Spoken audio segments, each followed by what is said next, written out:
Hey there, good afternoon from above Faurot Field at Memorial Stadium. Gabe DeArmond and Cody Goodwin here with you on the Power Mizzou Yuengling postgame live show after a 52-10 Missouri win over Louisiana. Before we get into it, want to remind you that we are brought to you every single week by America's oldest brewery, Yuengling.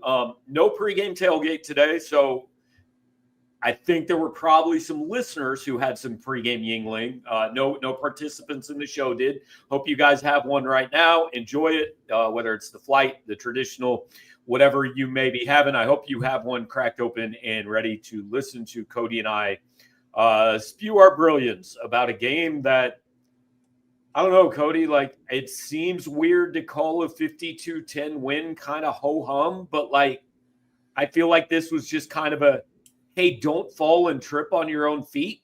And Missouri didn't. And let's move on to the real stuff soon. This read to me throughout the week as we were kind of getting ready for this game as a colossal mismatch, right? Like you had a defense in Louisiana that had not played an offense quite like what Mizzou has put together this year.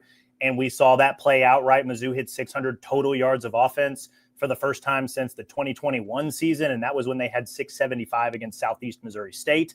So hung 52 points on them. Everything by and large looked really, really good. Mizzou's defense was going to go up against a Louisiana offense that their starting quarterback, Walker Howard, got hurt in week one. And in his place was either a redshirt freshman in Daniel Beal or our favorite, Lunch Winfield, right? Excellent name. But coming into this game, that guy had only played 25 total snaps over the course of 3 seasons. So it was always going to be a mismatch. It was definitely one of those handle your business type games for the Tigers. And as the scores suggest, and as the box scores suggest, they came in, they largely handled their business, which is exactly what you want to see from a team that has some pretty big goals and aspirations this season. Yeah, I want to invite you guys, leave your comments in the chat. We've got a bunch of voicemails. Billy's going to take care of all of that interaction this week. So we'll pop some of your comments up on the screen and all that. We will certainly get to those as we go. All right, let's just start here with the super chat again. If you super chat us, as we proved last week, we're going to put it on the screen. Unless it's like, I don't know, if it's vulgar, we might just take your money and not put it on the screen. But as long as it's relatively clean, we'll put it on the screen. Scott Fitz asks, is Hardy the first 2,000-yard Mizzou rusher? I mean, it sounds, what's he have? He has about 470, I think, through 3 games. Is that about right, Cody? I think he came in with like 222. So 262, because he came in with 212, ran for 250. So I guess he's 462 then. So he is on pace for 1,840 yards. So 2,000-yard rusher, very unlikely, guys. Not in 12 games. I mean, you want to add a playoff game and a bowl game and whatever. Yes, if he plays 15 games. But if we're talking 12 games, 2,000 yards is like he's not even on pace for that yet, and he's been really good. That's a tall ask, especially when you've got South Carolina coming up next. Alabama's they've got dudes on that defense, even though they maybe haven't looked. Well, I guess they looked pretty good today against Wisconsin. So maybe Alabama's back. I don't know, but they got dudes on that defense. You're going to have to go do this on the road against some really tough defenses like Auburn. They've got dudes. Oklahoma's defense is really good. So 2,000 yards is a tough ask. However, like heck of a showing from him, and it's going to sound like I'm about to poo-poo 250 rushing yards, and I promise that I'm not, because that's really impressive, but like we expected this, right? Like we expected a monster performance from the offense. We expected them to basically mow up and down the field without a lot of resistance, I think, from this Louisiana defense. So, I mean, 250 yards is a crazy amount, and he finished with 3 touchdowns as well. Like he's very clearly RB1 in this offense. I think there is the possibility that maybe he's one of the best running backs in the SEC, but you also got to remember who he ran for his 250 yards against, right? It's Louisiana. This is a team that, yes, they've won 10 games pretty frequently. They were in the Sun Belt Conference title game last season. They returned a lot of starters from that conference title game team, but again, colossal mismatch. So 250 yards is impressive. Like that's amazing stuff from Ahmad Hardy. However, I expected them to roll the way that they did. And Hardy just so happened to kind of be the beneficiary of that today, which, kudos to him for taking advantage of that. Freeway Jared, appreciate the super chat, man. Cody's trying to send you to Vegas to play legal gambling Uno. Long story. We'll get into that another time. But $5 toward Cody's Vegas trip, which never happened for Gerard and Drew. And I got bad news. Probably isn't going to happen that I fund Cody to go to Vegas to play Uno either. As fine a job as I think you've done in your first 2 weeks, I'm not paying for your Vegas trip. But the Ahmad Hardy stuff, I mean, I literally – one drive into this game, I wrote in my halftime thoughts, I said, it looks like after one drive, if Missouri just wants to do nothing but hand the ball off 60 times, they will win this game. The final numbers, 62 rushes for 427 yards and 5 touchdowns. I mean, it was so obvious so early that the offensive line was simply blowing guys. Like those first 2 drives, Hardy and Jamal Roberts were not being touched until they were 3 yards downfield. And as Ryan Owens says, the first guy isn't tackling Ahmad Hardy. So if the first guy touches him 3 yards downfield, you're talking a minimum of 5 or 6 yards a carry. And for the game, Missouri averaged 6.9 yards a carry. I mean, that was bigger, more physical, more talented guys just lining up and saying, you can't stop us from doing this, so why would we do anything else? Yeah, and I mean, we saw that last week against Kansas, right? Like this offensive line, it's not perfect, but it is uniquely built to run the ball very, very well. Like this offensive line clears paths for these running backs. And on top of that, these running backs, Ahmad Hardy, Jamal Roberts, even Marquise Davis, who ended up going over 100 yards today too, 20 carries, all of them in the second half, 113 yards, scored a touchdown to get Mizzou into 50 points. Like none of those guys go down on first contact, like absolutely none of them. And I know I mentioned it specifically in both the vibe check and the rewatch about Hardy and Roberts after the KU game, but like, I mean, we saw a very similar showing from the offensive line in terms of run blocking and then the running backs doing their thing against Kansas, which I would argue like lot better personnel than what they just rolled over against Louisiana. So that was a plus for the run offense. I thought they did really, really well today and took advantage of what, again, we thought was a colossal mismatch. Yeah, and I mean, Hardy is he's everything he was advertised to be. Like, his most impressive run of the day to me did not actually end up being one of his 3 touchdowns. He ended up getting down to like the 7-yard line. I think he scored about 2 plays later. But, I mean, he had like 3 guys on him, and he was stopped, and he just breaks out of the pile for another 25 yards. Like, is that going to happen against South Carolina, against Auburn, against Oklahoma? I don't know for sure. But, you know, he did admit it again in the postgame. He said, hey, man, this is like big boy football, and this game is still really fast, and I've got to make sure I can just kind of keep building on days. So he knows where he's coming from, and he knows he has a lot to prove in this league. But good God, he is fun to watch, man. Like, I'm almost disappointed when they don't give him the ball because I just want to watch him run.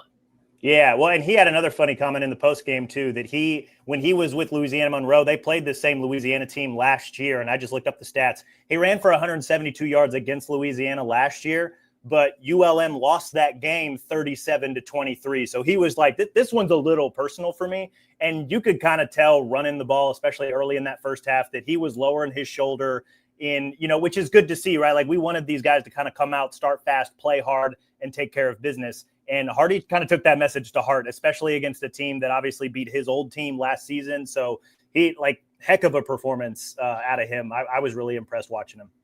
Yeah, no question. And like you said, and Drink said, Marquise Davis was good. Here's the other thing.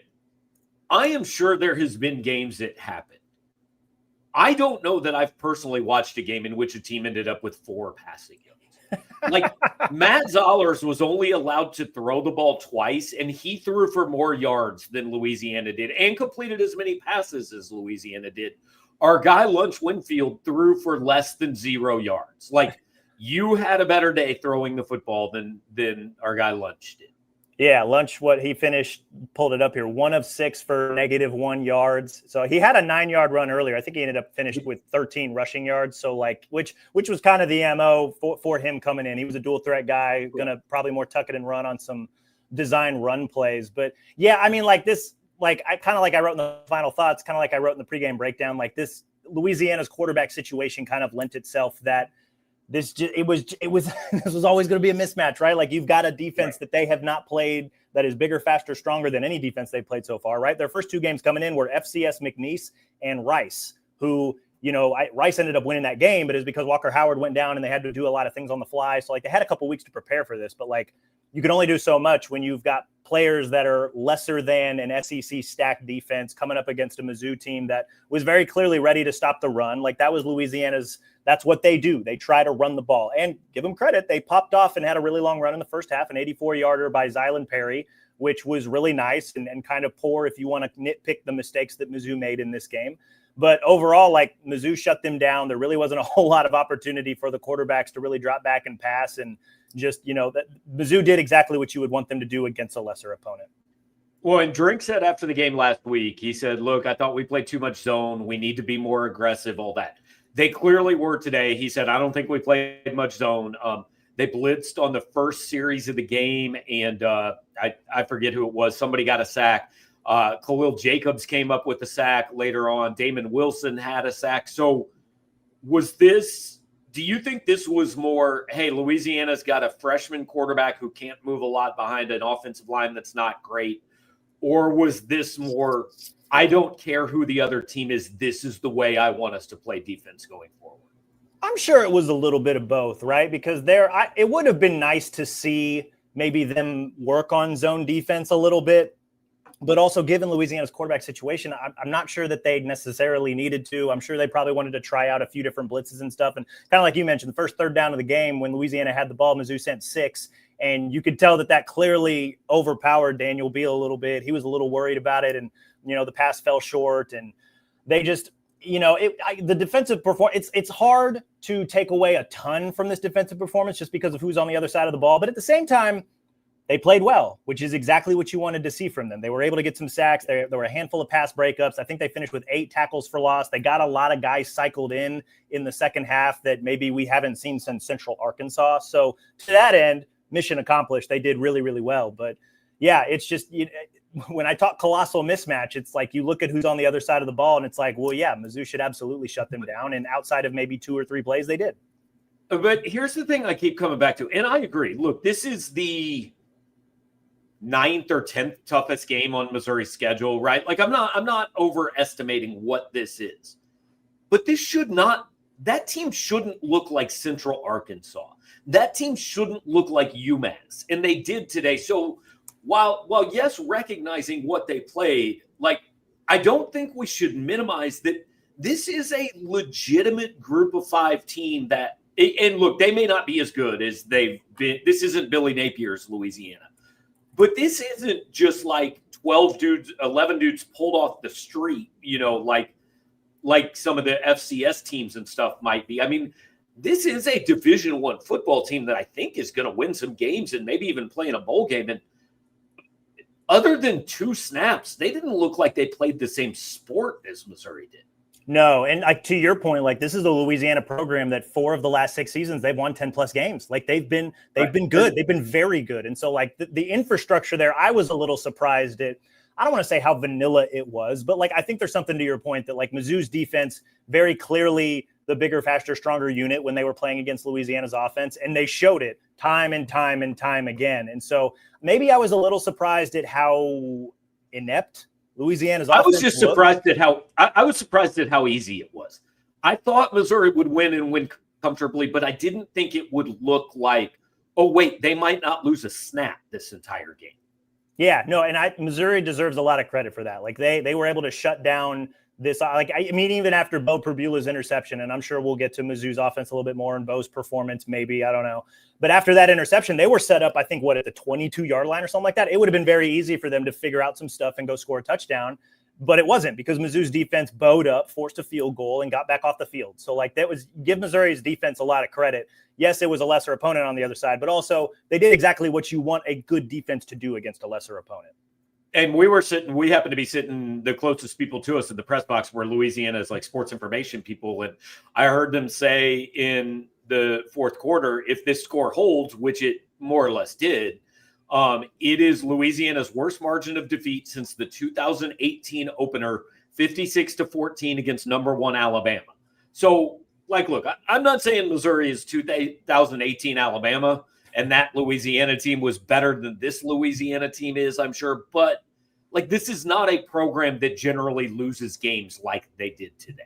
Yeah, kind of like what you were saying. Like it did not, it didn't look like they really knew exactly what they were doing or what they were maybe coming up against this Missouri team this season. So I'd give Missouri's defense a lot of credit for really shutting them down. And then also Missouri's offense was the hot knife. Louisiana's defense was the butter. Like that's just how easy Missouri made it look today.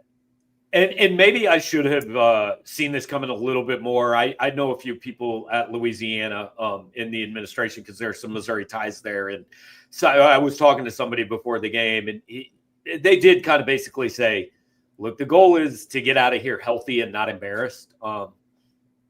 Unfortunately for Louisiana, I don't think they managed to do either one because they did have a kid go to the hospital with an injury in the first half, and if that wasn't embarrassed, that was on the verge of embarrassed, certainly. Yeah, there were a couple of injuries for Louisiana where they obviously stopped the game action and made sure that their guys were okay. One of them got taken up in a stretcher, so prayers up that he's okay. But yeah, I mean, overall, like they're it was. And the other thing too that was really, I thought, impressive about Missouri, and this is on both sides of the ball, pretty clean game overall, penalties wise. Like I know Mizzou maybe struggled with penalties a little bit through the first couple games. Only 3 penalties called on the Tigers today. Largely a really clean game. We got to talk to Connor Tollison afterwards, and he was like, I don't know, like the refs finally did a good job, and we're watching the game that we've all been watching the first couple weeks. So, hey, I give Mizzou credit. Like they played clean. They knew they were the better team. They came in and they played like it, right? Like they started fast. They scored touchdowns on each of their first 4 drives. Like this was a no doubter coming in. But then especially the way Mizzou played on both sides of the ball, they just confirmed that it was a no doubter. Yeah, we're coming up on 400 people. Well, guys, look, we understood this was not going to be the audience of the Kansas game, right? Especially when this one's been over for a half. But we appreciate you guys being here. Like, comment, share, and subscribe, all those things that help this get in front of more people. We certainly appreciate that. And before we go on, Billy, I know you've got some comments start. I want to go to the chat and then the voicemails. Before we do that, I do want to make one point. Eli Drinkwitz made it to start his press conference. I said to somebody else in the press box about 45 minutes before kickoff, I said, we better not see any sarcastic photos of like, this is the stands 10 minutes before kickoff or whatever. They changed the game time on Thursday. I was down on the field for 10 minutes before the game, and it was already effing miserable. Every person that sat in those stands for as long as they sat in those stands deserves credit for being there. This is not the day I'm going to crap on Missouri fans for leaving it. Even Eli Drinkwitz, who never says these type of things, said, I understand why they left at halftime. It's fine. It was hot, and we were up by a lot. Like this, if this is your game today, that's the wrong approach to take with Missouri fans today. Yeah, and Drink, we had learned just through a few pregame interviews and then listening to Drink in the postgame afterwards, like this was Drink's decision to kick the game back, right? Like because the game was on streaming, Mizzou and the kick time was his call. Yeah, like because the game was on streaming, Mizzou kind of got to dictate when the game started, and so Drink went to, I believe it was Laird Veach, the AD early in the week, and was like, hey, I see this heat coming. We need to understand that this is also maybe a player safety issue. If there's a way that we can move the game up, like we should probably explore that idea. So pretty early in the week, like Veach, Drink, they were in touch with the SEC, who said they were all for it. They were in touch with Louisiana, who said that they were all for it. I'm not sure that Louisiana really had too much of a say in the process, but obviously it was. I talked to somebody from Louisiana before the game. They said, whatever, we're fine. Noon, 6, whatever. We'll play when you want to play. Yeah, so this was definitely a decision from Drink for player safety, and the number. And I wasn't down on the field afterward, but Drink said that after the game, like when the game ended, they have a thermometer down on the turf. He said it was like 176 degrees down there. So, and like when you think about like the turf and all those little rubber pellets, like holding in heat over the course of the day, I understand why they maybe wanted to kick the start time up a little bit. So. It's, and again, I don't know that I can necessarily fact check the 176 degrees, but that's what Drink told us. I was going to say that is a number I've never heard in regards to temperature. I don't think that was what Drink said after the game. So I was like, all right, that's hot. Was it 176 degrees Kelvin? I don't know. Like, and I wonder if that was like specifically when it came to like 176 would be death. David. Yeah, says. we'd all be dead if that was the point. I wonder if 176 was just like the actual, like that's what the rubber maybe felt like. I don't know. Maybe I misheard. And like Scott said, I can see 126. Like we were down there, we saw the thermometer before kickoff, and it was over 100. And I have been down there when it's 125. And like the point, and I don't want to belabor this because it's not the story today, but the reason they moved it up, because I even had this thought, like you're saving 4 degrees. I don't get it. Well, the problem is that turf doesn't cool down. Mm-hmm. So what you did is save 3 hours of heat. So let's say you had kicked off at 6:30 tonight.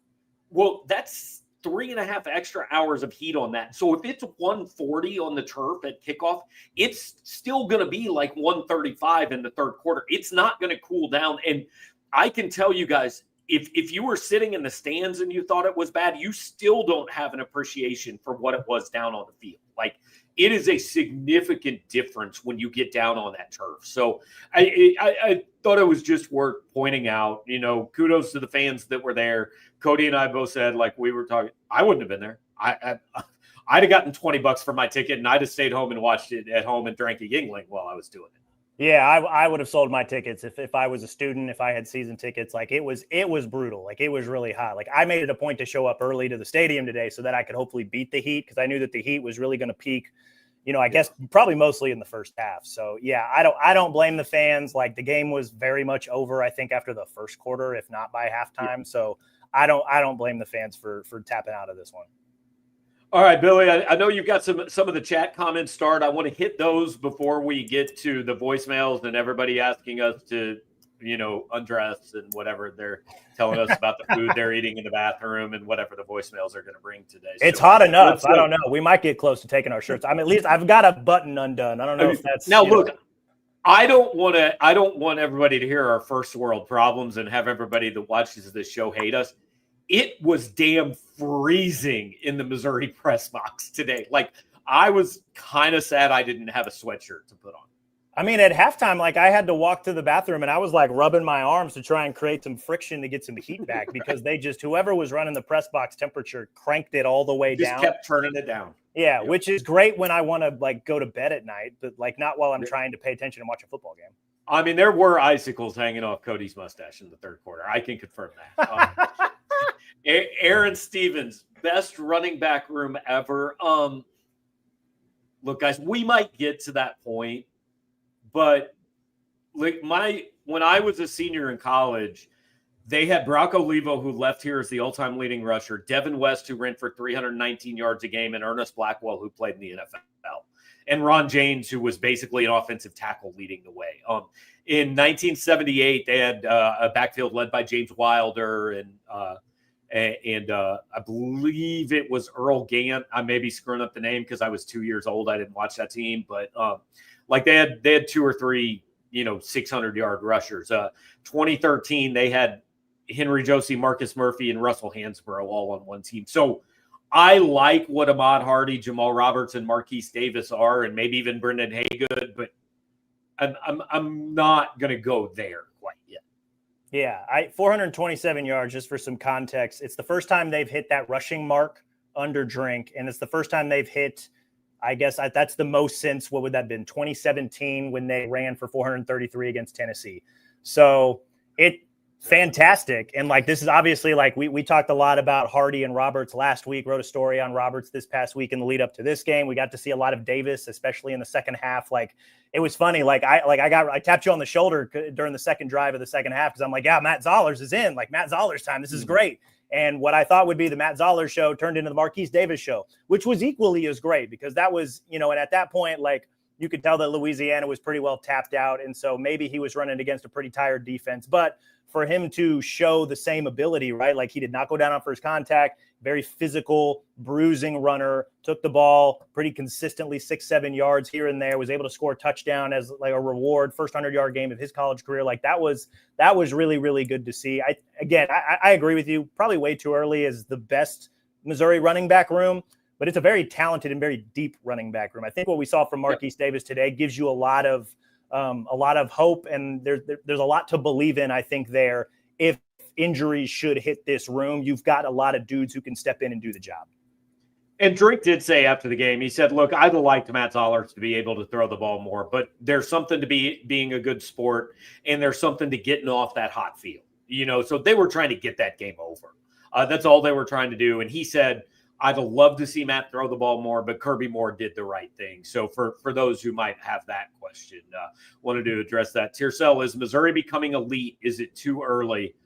They look so good except for kicker right now. And Cody, like I wrote my instant reaction, man, I'm trying to hold back.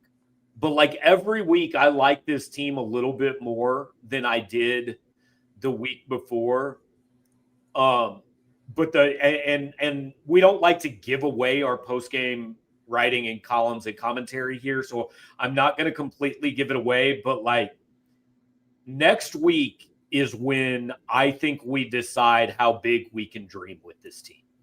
Because if they come out and not just, I mean, just beating South Carolina is good enough. But if they come out and look, they take another step against South Carolina, then I think next week on this postgame show, it's fair to start talking about some of the things that fans really want to be true. I think if you want the wet blanket, here's the wet blanket, right? Like when you looked at the schedule when it first came out, you predicted that they would probably win their first 3 games and 2 of them would be very, very handily, right? So like, what have they done? They're 3-0. All of them have been by multiple possessions. 2 of them have been 61-6 and 52-10. So like, they're doing exactly what you thought they'd do to this point in the season. And thumbs up, there's something to be said about that. However, I agree with you. The way that they look, it just like, and it's weird because like, it when you see it, like there's something about the way that the offense is just able to walk down the field and move the ball pretty efficiently. And I don't want to say at will, but sometimes it kind of feels at will, right? Like it's when they get the ball back, it's like, all right, are they going to throw it? Are they going to run it? Like, what are they going to do? Today, they decided to run the ball 61 times.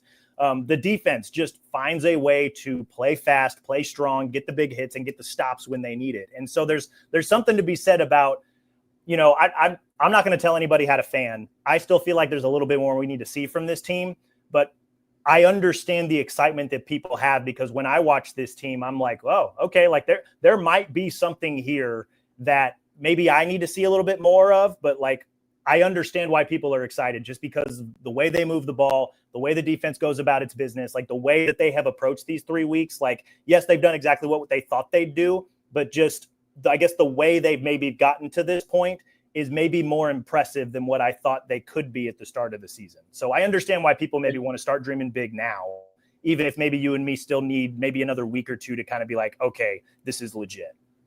Here's the simplest way I can put it. Outside of what if a game comes down to them having to make a 45-yard field goal? What's outside of that? What's the weakness on this team?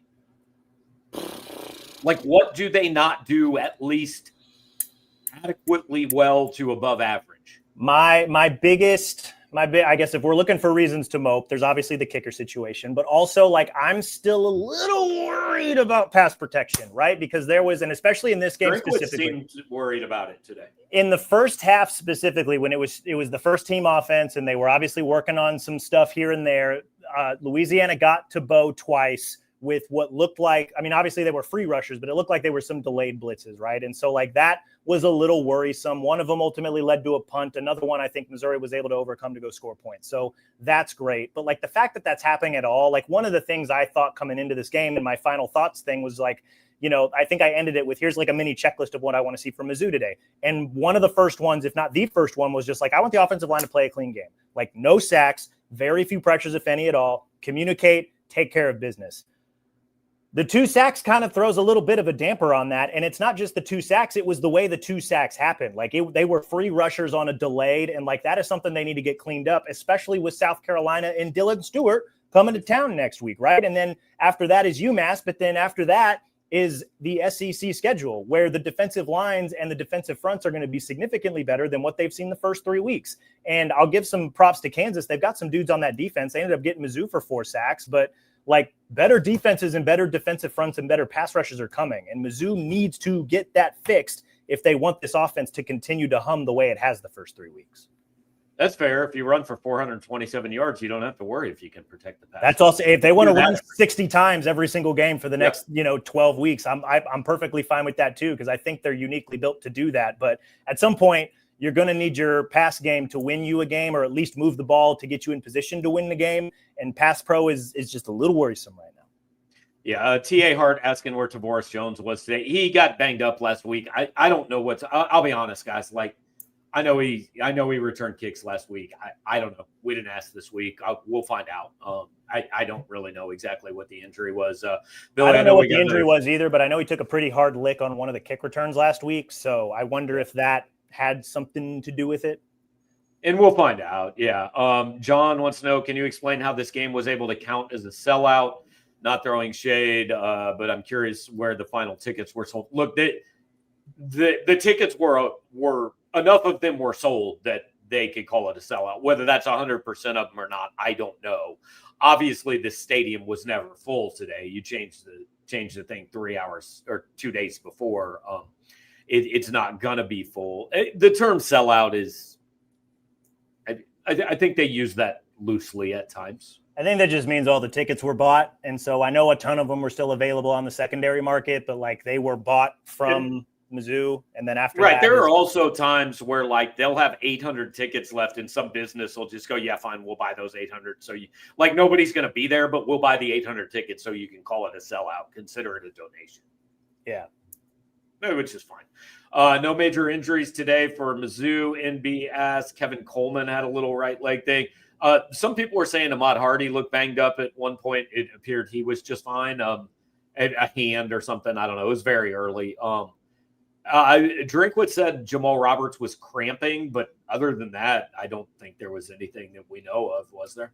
No, not to my knowledge. I know that, I guess second week in a row, I guess maybe shouldn't assume that. I know last week, Tristan Wilson got the last 6 snaps at right guard in lieu of Curtis Pegler because of cramping or dehydration. At least that's what Drink told me. This week, Pegler and Wilson, a little bit more of a rotation there throughout the game. I think just because of game script and whatnot. And so that there might actually be a little bit of I think there's something there. There might be a little bit of a battle brewing at right guard, because I know like Wilson was early on, he was in the mix to maybe be the starting center, and then he got set back there. So now they're just trying to figure out who the best 5 are and who the top 2 behind them are. And, I know I don't always trust PFF stats just because I don't always know how they come to the grades that they come to. But PFF says that Pegler did not play very well last week, which may explain why there's a little bit more of a rotation this week. So, again, that's a thing I'd probably have to look at on the rewatch. I know a lot of folks were like, can you look a little bit closer in the trenches? And I would love to on the rewatches. I'm going to try and pay a little bit closer attention moving forward. And especially this week, knowing that there was a little bit more of a rotation.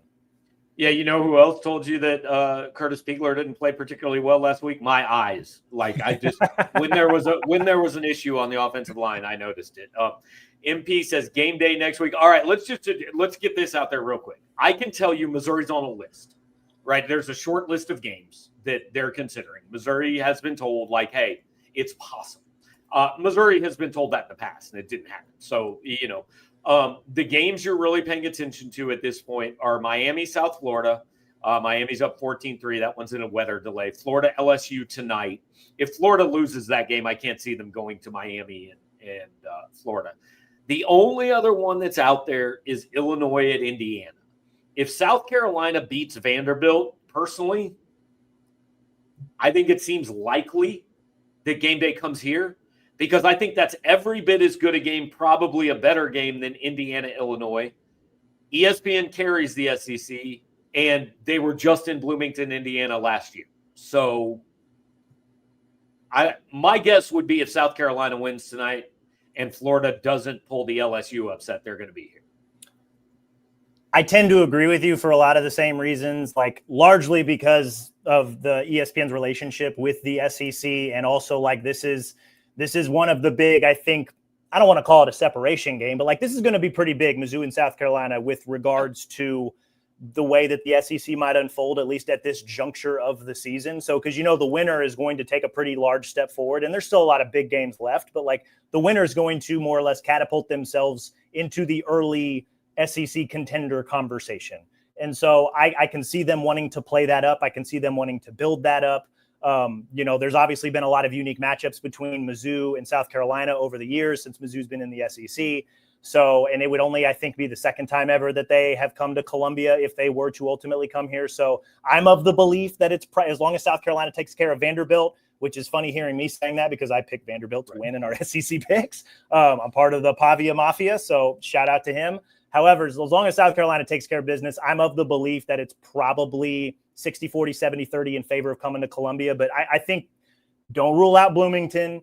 And if Florida somehow stuns LSU, maybe don't rule out them going to Florida, Miami next week, as long as Miami hangs on to this win over South Carolina. So there's a few different things at play here, but I do think Mizzou is in a good position to host game day as long as South Carolina takes care of business too. So game day usually doesn't announce until the game that they're going to the following week, until both of those teams are done. Maybe. Yeah, so like it's probably going to be a late announcement tonight, if not first thing tomorrow morning. But yeah, for those that are probably going to stay up and watch the South Carolina Vandy game, if South Carolina wins, keep an eye on your timelines because that could be announced shortly after. Yeah, and I saw Logan said in the chat, like, it just doesn't seem like they'll do 3 SEC teams in a row. Look, ESPN and the SEC are in bed. ESPN literally runs the SEC network. Everybody knows it. Fox runs the Big Ten. There's 2 networks that matter. There's 2 conferences that matter. I think the SEC, I think ESPN should be going to more SEC games than other games. A, it's the best conference in the country. B, that's their partner. Like, it's good for them. Yeah, and I think the other thing to keep in mind, too, is I don't know that somebody was saying that Illinois, Indiana is an 11 a.m. game. I don't know that that's been announced. Yeah, he followed up and said it's still to be determined. Still TBD, and also I think it's on NBC. So I don't know that matters as much for game day. So I just keep – if it goes to Bloomington, don't be surprised. But I do think Mizzou, South Carolina, so long as the Gamecocks win tonight, they're in a pretty good spot. Certainly possible, yeah. All right, so I think we are through most of the chat questions. If there are some left, we will come back to them. But, like, look, I know that Cody's favorite part of the show last week was the voicemails. And so I know we want to hear from the callers. Once again, before we get to the voicemails, I want to remind you we're being brought to you by Yuengling, America's oldest brewery. Get yourself, whether it's in the can, the green bottle, whatever it is, get yourself a Yuengling, settle in, and listen to what, frankly, is now the highlight of our week is listening to the voicemails. So, Billy, let's start them out, man. Gabe, are we going to not have a special season because the fucking kicker blew his ACL out trying to make a tackle on a kickoff? All right, so that's our first F-bomb. I think we're allowed, like, I don't know what the number is before I have to hit the explicit warning, but I've never done it before because nobody listens to the show. It doesn't matter. YouTube's not going to get mad at us. All right. So I'm worried about the kicking situation, Gabe. I'm going to throw it out there. I'm worried about the kicking situation. It could be a thing. Look, I think he kicked what officially was a 41-yarder, I think, today, and it missed wide right. And I'll be honest, Cody, it got there, but it didn't have a whole lot to spare. It wasn't impressive. I thought the leg strength was fine. The problem was the aiming. I watched it back on replay. It didn't have a chance. Like, he didn't. The aiming is important in kicking. I would argue it's more important than maybe having the leg strength, is making sure that it's at least on target. It was not on target, like, at all. And so, that's worrisome. He looked better and more confident in warmups today. Like, he wasn't spraying kicks all over the place like he was. And we're talking Robbie Meyer here. He's a true freshman. I think we have to remember that a little bit. But I'm a little worried, man. Like, this was the game to get him kicking opportunities. And they didn't really get him a lot of kicking opportunities. And then on top of that, the one that he got, he missed pretty badly. So I think that's reason enough to worry. I like that Drink got him a chance. I would have liked to see one more, especially after he missed the first one. Like, see if you can set up another one and have him make a 38-yarder. Now, if he misses the 38-yarder, then you just know, right? The problem is we still aren't sure, but, like, the early returns were not great. And so I think you go into the South Carolina game very much, hey, if we're between the 20 and the 35, like, we're probably going for it in some situations we wouldn't otherwise go for it. paid off against Kansas. I say stay aggressive. Like, why not? Especially in a game against South Carolina that you know you're going to have to win. And if you win convincingly, that will really, one, get this fan base to start really dreaming big. And two, I mean, that will capture the nation's attention. If you guys go out and do the thing on fourth down again and beat a really, at least what the polls believe to be a pretty good South Carolina team here at home, potentially with game day here, like I'm not saying going for it on fourth down is going to change so many people's opinion, but you and I agreed that last week against Kansas, the offense was a heck of a lot more fun because they were very aggressive on fourth down. And when you look at it, all of those fourth down conversions led to points. So let me ask you a maybe stupid, definitely too early hypothetical question. Let's say you get in a situation, it's whether you're tied or you're down to whatever. You're inside the 10-yard line against South Carolina with a minute 10 to go. They don't have any timeouts. The smart thing in that situation most times is run the ball, center the ball, 25-yard field goals are automatic. Do you change the way you operate in that situation, even on a 25-yard field goal? Or do you at this point trust, hey, he can make the extra point ones. I'm just worried about the longer ones. I think you can trust him on the extra point ones, right? Because there was no worry last week when he made from 20 and 25 yards. So I think as long as you're inside 30, I would think you'd feel pretty good. And maybe now that he's got a chance to practice, now that he got a shot to try and hit a 41-yarder and he knows he can at least get the ball there. Now it's okay, now we just got to angle the kick. Let's put this one on the right hash in practice and let's see you angle it correctly. And let's see if you can, improve in that way, take the next steps forward to make this thing happen. That said, I think I would probably adjust my play calling to try and score a touchdown first and maybe settle for a field goal. What are Kirby's best plays to keep the ball in the middle of the field while trying to keep the ball moving forward? But yeah, I think 25 and in, you probably feel pretty good just because those are chip shots and he's clearly got the leg strength. But I think I'd still try and score a touchdown. I don't 6 points is more than 3. Give me more points every time. I but in that situation, he scores 6 points, but then the downside is you give the ball back to Lenora Sellers, but you have the lead. But we'll talk about. I'm sure we'll talk more about this on Monday, and you and I will probably talk about it throughout the week. But after watching what Mizzou's defense did to frustrate Jalen Daniels, I think I would trust Mizzou's defense in that scenario. Yeah, I agree.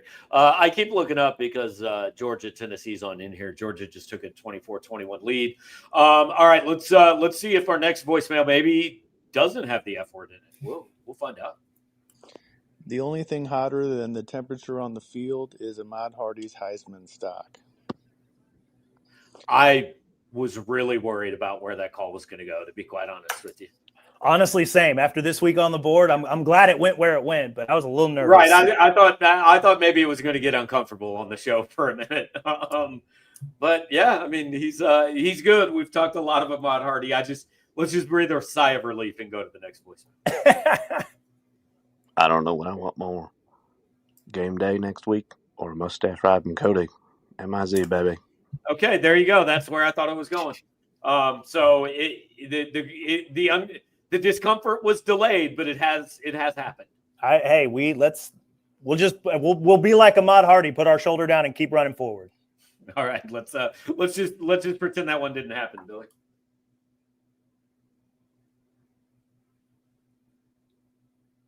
Do we have more? Okay, I don't know. I'm sure we have more than 3 voicemails, but I can't hear right now. So I guess let's keep filling some time. I don't know if I do have a thought on the Hardy for Heisman. And it's not a very long thought, but look, he's been great. He will be among the nation's leaders in rushing yards, I think, by the time tonight is over. You don't want to win the Heisman in September. That is not when they award the winner of the Heisman Trophy. And I think Arch Manning won it in July. Again, you don't want to win it in July either, because then he showed up and played a game in August against a really good defense, and now everybody thinks he sucks. So you don't want to win the Heisman in September. You don't want to win in July either. You don't want to win in August. You want to. My question for Hardy is, when the defenses get tougher, can he continue to do this? Now, I think what we've seen from him through the first few weeks suggests that yes, he can. I think he's tough enough. I think he's rugged enough. I think he's determined enough. And so maybe against game, there were times today where I was like, he doesn't need anything more than like 15 carries. He just, because we saw what he was doing with his first 10 carries. And I'm like, just let him run in the first half, save his body. Let's see Roberts run for another 15 carries. And then we can see Davis and Haygood. And the fact that they let him run a little bit more is great. Like, I'm glad he can do it, but like against UMass, like he should probably top out at 12 to 15 carries, because you're going to need to save his body and his legs for a lot of those bigger SEC games down the stretch. And if he can do it against those teams consistently through the month of October and into November, then maybe we can start talking Heisman stuff. But like right now, it's just like, let's hold off on it a little bit. This was a fantastic performance. I want to see him do it again against better defenses.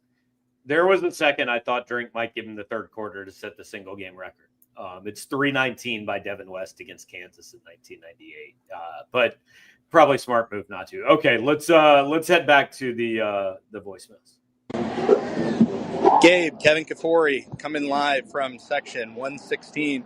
Been a great game so far, no complaints. I guess you can nitpick. My big question is, people are saying that NIL has made things more competitive, but I think that really only applies to the kind of Power 5 teams. Because these group of 5 teams, I used to hear the Sun Belt was competitive. Man, I don't care if Louisiana's playing Purdue today. They're going to get stomped, man. So I just don't think we learned anything more about the team. Then again, I am happy with the win. So cheers. So a couple things I'm Gabe, not sure Kevin we had Kafori, before. coming live from section 116. Been a great game so far, no complaints. I guess you can nitpick. My big question is, people are saying that NIL has made things more competitive, but I think that really only applies. Okay. Sometimes you just need to hear things twice. It's fine. Yeah. So a couple things that I don't think we've gotten before.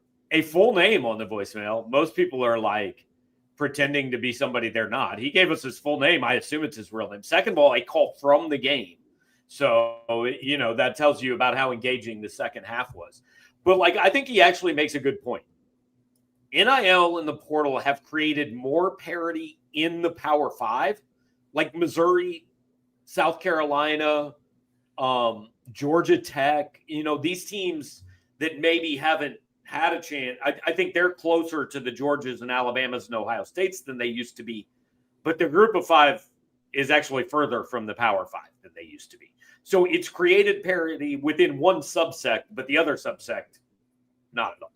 It's almost like some of those lower group of 5 conferences, Sun Belt, Mountain West-ish. I know that Boise's got a really good thing going and they've got a good NIL setup. So maybe they don't fully apply here, but Sun Belt, MAC, Conference USA, those have almost become feeder grounds. And even Drink said something about that earlier this week, because I asked him, he's got a pretty good history of finding Sun Belt players, not just because he coached a year at App before he came to Missouri, but you look at all the running backs that they brought through, right? Like Ahmad Hardy and Marcus Carroll and Nate Noel, and they've got a handful of other players. Nate Johnson was from App State, right? He was a freshman All-American. It's almost like those guys have it's like those smaller conferences have become feeder programs almost, where tweeners or late bloomers or guys that just flew completely under the radar go to those schools for a year or 2, maybe 3 sometimes. They show that they've got what it takes to compete at pretty high levels of college football. And then they transfer and they go collect a bag at a bigger school. And that's one of the cool things about NIL is that these players who may not pick up these Power 5 offers immediately as recruits, they can go play for a couple years at lower levels and then eventually make the jump to an SEC school or a Big Ten school. And that's great. But I think at the same time, it does kind of stink for the Sun Belt and Conference USA and the MAC, because they might have really, really good players. And I think a lot of those coaches understand the game now, that they know if they have a really good player, they may only have them for a year or 2, right? We've seen Tulane lose a number of quarterbacks. We've seen obviously all these running backs that have come from the Sun Belt to Mizzou. We've seen a bunch of other players go to Big Ten and SEC schools after balling out for, sometimes it takes them 4 years before they get noticed by Big Ten and SEC schools, and other times it takes a year. So it stinks for the smaller conferences, but it's also, that's just kind of the name of the game now. It just kind of feeds into the notion that there is a little bit of a separation between the Power 4 and I think even more so the Big Ten and the SEC compared to maybe the group of 5 conferences. And that stinks, because there used to be, and there still is at times, a lot of really good football in the smaller group of 5 conferences. But yeah, I think there's, this Louisiana team, I don't know the ins and outs of it, but that's a 10-win team 3 of the last 5 years or 4 of the last 6 years.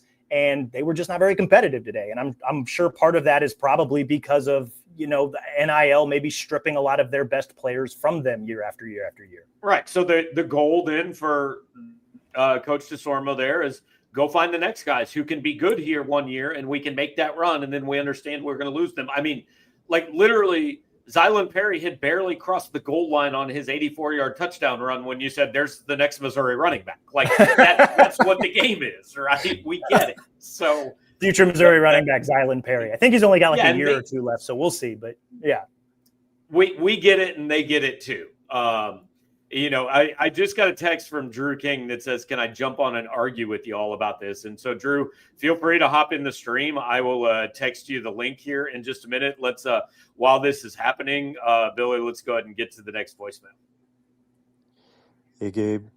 Looks like Mizzou's taking that old Colts offensive coordinator approach about playing the backup quarterback or practicing him of if 18 gets hurt, Peyton Manning, we're effed. And we don't practice effed. And I think that's applicable here. If Bo goes down, we have no chance. MIZ. I'll say this. If Bo goes down, you're not making the playoff. Like, Matt Zollers is not leading this team to the playoff. But he can lead this team to wins. I think today was more about we're already up 5 touchdowns, and it's 100, using Drink's number, 176 degrees out here. Let's go home. I agree with that. And I was excited when Zollers finally came in. It was the second possession of the third quarter. I knew coming into this game that there was a pretty good chance we would get to see him in the fourth, and that if Mizzou continued to take care of business, which they did, that we would see him perhaps in the third as well. So I was excited when he came in. I also understand why Drink and Kirby Moore wanted to just run the ball and get off the field and get this game over with as fast as possible. I also thought it was interesting, and maybe I'm looking a little bit too much into this, but Drink talked a lot about maturity and has talked a lot about maturity when it comes to Zollers. So I wonder if there's still a little bit of a learning curve, and they're still maybe asking a little bit more from him in the practice before he goes out and gets those play calls in the game, right? Like there was something to the idea of just handling the fact that hey, you're going to go out there and take 25 snaps or whatever it was. You're probably going to hand the ball off on 22 of them. You better be okay with it, right? So how does he respond to that? Behind closed doors, how does he handle the ongoing conversations with his coaching staff? You guys got to remember, he's still a true freshman. He didn't play, I don't think, at all in the spring, right? Because he had a nasty ankle injury during his senior year of high school. He actually did participate in spring ball. Okay, yeah. So he threw a little bit. So, but how well does he actually know the playbook, right? I'm sure that a lot of folks were probably wanting Sam Horn or Bo Pribula, whoever didn't win the quarterback battle, to be the backup, right? And you would have probably felt pretty good if either one of those guys were still the backup. I don't know. We could get into a larger conversation about how little Sam Horn has actually played during his college career, but he's an older guy. He's experienced. He's been here, all that. Zollers is still very much learning things. And so a lot of different things at play here. I know I kind of went in 4 different directions there, but yeah, the combination of just let's get out of the heat, and maybe there's a little bit more of maturity that needs to take place behind the scenes before they really trust him to throw the ball 10, 12 times in a game as a true freshman. I get it. I'm bummed because I wanted to see him throw the ball a little bit, but I get it. I understand it. I would like to say that Matt Zollers was the second leading passer in this game. He was QB too, based on specific stats. That counts for something. All right, I know Billy has to go in a few minutes, so Billy, if you can pop up the next voicemail, and then I can handle things to the best of my ability after that. Hey, Gabe, it's old Jay. That game was really boring. Exactly what we thought it would be. Marquise Johnson's never, ever, ever, ever, ever going to reach the ball over again, I don't think, or else Drink might beat him. They took their foot off the throat for one play. Other than that, the defense was not letting Louisiana do anything, which was good to see. The run game was stupid good. You can't stress that enough. 400 yards or so rushing is just silly. Good win. South Carolina next week. MIZ. Yeah. Look, I agree with pretty much everything Old Jay said. And it sounds weird to say, but we managed to already go almost an hour, and we'll go over an hour, but I wasn't sure how long we'd be able to go today just because I don't really know what you say about that game. Yeah, they won, and they won by a lot, and good for them. Yeah, the good thing you can say about this team and this game and this performance is they did exactly what we wanted them to do. We wanted them to come in. We wanted them to play fast, start fast, play hard, take care of business. They took care of business, 52-10. Like you can nitpick about some little things, and I'm sure we will over the course of the next few days because maybe some of those little things are a little worrisome with South Carolina coming to town next. But by and large, like we anticipated Missouri winning by a lot. They ultimately won by a lot, and they looked by and large very, very good on both sides of the ball doing it. And so, again, you can nitpick some things, but they did exactly what we wanted them to do, and they played the way that we wanted them to play in a game like this. So that's 2 thumbs up from me. Okay, so I do not want to set a bad precedent here. Like, you can't just text the show and say, can I come argue with you guys and get on? But if you are part of the staff, you can say that. So Drew King was moved to want to argue with us over our last answer. So Drew, make your point. We will refute it. Okay. We will be right, and we will move on. Okay, no, because it's a totally false narrative that y'all are spreading right now that the transfer portal is hurting these group of 5 schools, okay? I just watched New Mexico beat UCLA last night. UCLA doesn't count. They suck. I just watched USF beat Florida last week. I watched Hawaii beat Stanford. And by the way, UTEP is keeping it close with Texas right now.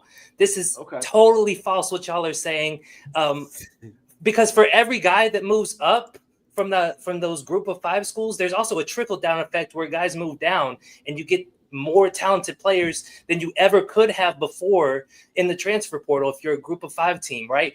I'm thinking about the kid from Alabama, the basketball team, who redshirted last year. He's a top 75 recruit in the class of 2024. Oh, yeah. Just transferred to UNLV this year. When would UNLV ever get a top 75 high school? 1992, baby. That's when Larry Johnson, Stacey Augmon, and Anderson Hunt. I take a little issue with you trying to compare basketball and football because we know that those are apples and oranges.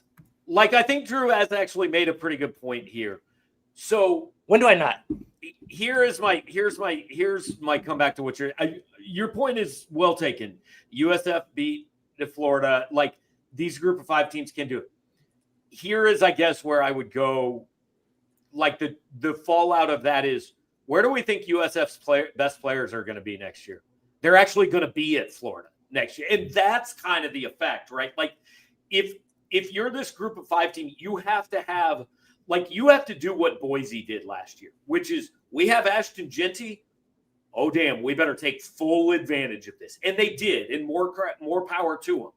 Because if most of these smaller schools have Ashton Genty, you better do it that year because you're not getting Ashton Genty back next year because he's going to the big boy school. But that's every year. That's for every team. But that wasn't true 10 years ago. Like, Ahmad Hardy would have played 3 years at Louisiana Lafayette 10 years ago. Now, Ahmad Hardy plays 1 year at Louisiana Monroe, and then he comes to the SEC. That's the difference is you don't have time to build it. Like, if you see something, you better get it done right then. But Gabe, like, when they're a Mizzou quarterback, and I forget his name because he didn't play, but he was a backup quarterback here, like just 2 years ago behind Brady Cook, and he went and transferred to the MAC and became somebody's starting quarterback. Connor Bazelak. Yeah. He was the starter here, and then he transferred down. And yeah. So no, your point is not wrong, but I think the gap between the Power 5 and the Group of 5 is a little bit bigger than it used to be. Maybe that's wrong, but that's okay. That was the point that we started with, that honestly, like, SEC and Big Ten are up here, and then you've got the rest of the Power 4, and then you've got, Sun Belt, MAC, Conference USA, all those guys. Like, that's, and like, there's always going to be teams that I think are the outlier. Like, looking at Boise State last year, like, they almost knocked off Oregon. That was great. USF, South Florida looks like they're going to be that team this year. And to your point, Drew, like, Golish has done really well recruiting in the portal, bringing a bunch of, misplaced Power 4 guys that, left their programs and bringing them to Florida, bringing them to Tampa specifically for starting roles. And, hey, we've got a tough non-con schedule, but then, that's, what are they in Conference USA? Like, they've, a little bit more manageable than maybe an SEC or a Big Ten schedule. So, like, they've got a pretty good team now, but I don't know. Like, I still think that there's a gap. And until we see a Boise or a South Florida make a true run in the playoff, I'm gonna believe that gap exists and that it's only probably going to keep getting bigger.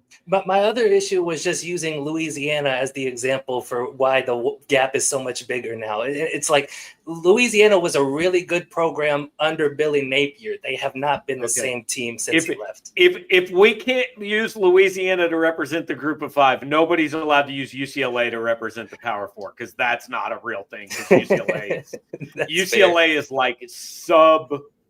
UCLA that's a quarterback conversation. Like between UCLA this year and Tennessee last year, they made a mistake in the portal. We've already lost the plot, but what you need to know about UCLA football, just go back and watch Deshaun Foster's interview at Big Ten Media Days, and it was the craziest, weirdest thing I've ever seen. That dude has absolutely no idea what he's doing. To his credit, his Media Days opening statement was much better this year than it was last year. Last year was the weird one. Okay, so he's getting better, and this is what he's got. This is bad. He just needed reps. He just needed reps. Who among us, you know? Awesome. Well, y'all enjoy your evening. I'm a bounce. Drew, thanks, man. Appreciate you. So Drew just came in to argue with us for a minute, and we appreciate that. Look, if any of you guys want to come in to argue with us, too bad. I'm probably not going to put you on the show. That's what the voicemails are for. All right, we got 2 more voicemails, and then I'm going to let Cody. Listen, I know it's only week 3, but is this the best running back room Mizzou has ever had? I mean, I know Tony Temple. Okay, so I don't mean to cut that off, but I think we talked about that in the chat. I don't know if it's the same person or not, but we've discussed it. So if you missed it, just rewind on the podcast back to the beginning. Hey, Gabe. Big Red here, calling in from the south end zone. Third quarter's going, and all I like to say is, who the fuck let these little Louisiana boys in my stadium? They must be lost. I mean, I would rather take 11 Helen Kellers in football pads than these young cats. I mean, this is high school ball. And one other thing, the run game, phenomenal. Great wall. All right, so I feel like this is a circle of life moment. We started with an F-bomb, we end with an F-bomb. I don't know what those Louisiana kids did to deserve the F-bomb, but they got it. That's is that the first Helen Keller reference on the post-game podcast? I mean, we've had a lot of firsts, but yeah, that may be. Oh, you guys are great. Yeah, I love like everybody says, more fake voices. Like everybody's coming up with it, and that's fine. We enjoy it. Look, this is fun. Connor, I see you in the chat saying that guy was mowing his grass. That's honestly what it sounded like. It sounded like he was outside doing something. He was. I don't know that he was actually in the stadium. I was a little confused. Yeah.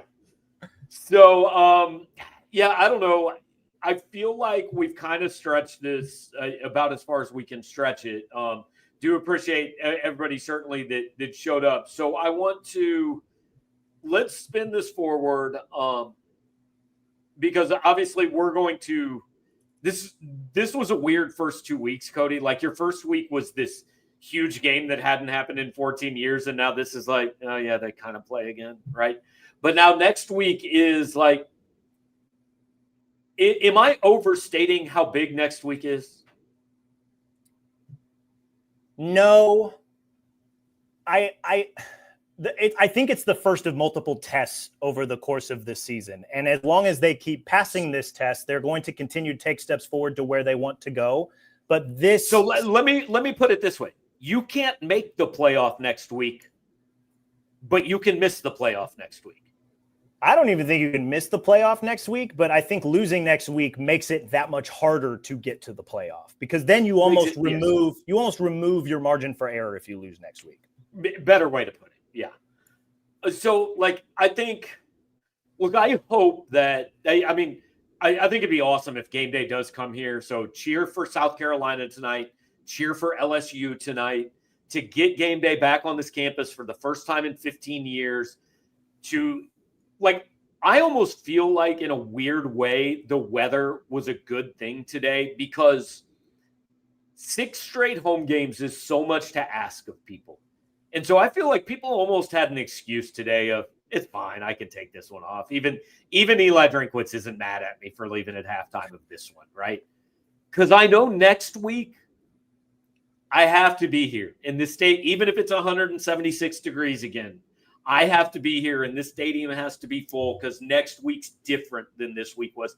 So I think maybe this was kind of a nice little, all right, you had the KU thing, you had everything that comes with that.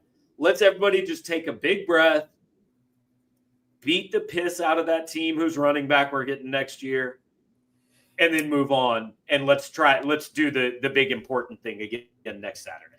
Yeah. And so I think maybe to tie a bow on it, at least from my thought process as it stands right now, I think you can build up next week's game to be super big and super important. Like, not just because it's the first test, but because it's like now it's up next, right? Like Drinkwitz went to hell and back to basically guard against complacency and like guard against the fact that, like, great, you beat Kansas, quit patting yourself on the back. There's still a lot of work to do to ensure that his guys came out focused to take care of business today. Now you took care of business today. South Carolina's up next. You've got to take care of business in that game if you are truly the team that can go where you want to go this season. So I don't know that you can build it up enough solely because it's next. But I also think it's the first test, and you have to pass this test in order to get to the next test down the line. And I think Flick 420 puts it well. It's very similar to last year's A&M game. Like, it is, okay, you've done everything you were supposed to do so far. Now let's see where you are against a team that, look, I don't know if you want to say if they play 10 times, I don't know if Missouri would win 7. I don't know if they would win 4. It's somewhere in that range, right? But on the right day, South Carolina can beat you for sure. And so this is your first fork in the road this season. Like, the first 3 games have occurred in this thing of, sure, I guess it's possible they lose, but if they lose, none of this other stuff we want to talk about was realistic anyway. So this is the first one where I think we truly come to the stadium and, like, yeah, I don't know, man. I can see almost anything happening next week. Yeah, I agree with that. If they lose, you temper expectations and the goals that this team had. I don't want to say they're impossible to get, but it becomes a lot harder to maybe see them as clearly as we might be able to see them now. If they win, then it's like, okay, you see the runway the rest of the way, go run it down. Yeah. Okay, so let's wrap this up with one thing, because I thought somebody make a comment about Sophie Cunningham and, was at the game. I'm not going to put it on the screen because, like, come on. But we were talking during the game. If game day comes here, the guest picker should be who? I think it should be Sophie, because it's Missouri, South Carolina. She has a history of, like, there's a thing there. Yeah, so, like, back when she was here at Mizzou, that was a thing. And so I don't know that it would interfere with the Fever's playoff schedule. I honestly, I haven't paid too close attention. But she's out for the season. It doesn't matter. Yeah, so, like, she, just hang out in Columbia for the next week and hype the game up. Like, I think, like, that makes a lot of sense. She'll draw in a pretty big crowd. Mizzou fans will go crazy for the fact that she's back again, right? She just got inducted into the Hall of Fame. There's a lot of timely, topical things there. And I think, like, if game day comes here, I think Sophie's an easy shoe-in to be the guest picker. I think that'd be awesome. I like it. Let's get that going. Game day to Columbia, Sophie Cunningham, guest picker, unless, like Sean House says, Tiger Terry, guest picker on College game day. Let's get it going. Power Mizzou, do your thing. Tweet Chris Fowler. He doesn't host it anymore. Tweet Reese Davis, whatever. Get Tiger Terry on the show. But in all seriousness, guys, we're going to be tracking that tonight. Cody's got stuff to write. I've got post-game video from Connor McLean waiting. I've got a column coming. So a lot of stuff up. I know later tonight at some point we're going to find out kickoff time against South Carolina, probably tonight. Game day location, maybe tonight. Georgia, I think Tennessee just took the lead on Georgia. Miami, South Florida in a delay. And Vandy, South Carolina coming up in about an hour and a half. Cody, parting shots at all? Keep an eye on that Iowa State-Arkansas State game, by the way. Butch Jones has those boys playing pretty close with Iowa State. Cyclones have the ball up 4 right now, but third quarter, a lot of ball game left. In terms of parting shots. You don't got to be a champion against Iowa State. You just got to be a champion of life, man. I forgot who now holds officially the championship. I forget. Matt Stahl wrote about it. I'd have to go find that story to figure out who's actually got the championship of life belt. But no, I mean, parting shots here, like, thumbs up to Mizzou. It was a take care of business game. They came in and they took care of business. And Now it's on to South Carolina, where kind of like you mentioned, this is the first big test game to see if this Mizzou team is legit about the goals that they have for themselves this season. So, buckle up for another fun week of coverage. It's going to be really fun, and maybe game day will show up and make it even that much better and that much bigger. Absolutely. So they handled their business. We're going to go handle ours. Cody's got stories to write. I've got some video. I've got a story to write.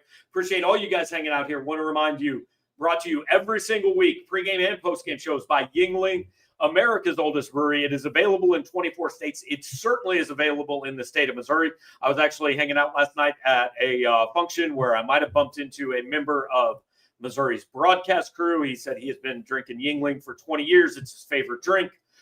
We encourage you guys to do the same. Go get one, celebrate, turn on Vandy, South Carolina, turn on LSU, Florida, and read our coverage all night long, all day tomorrow. Thanks for hanging out, guys. We will talk to you next time.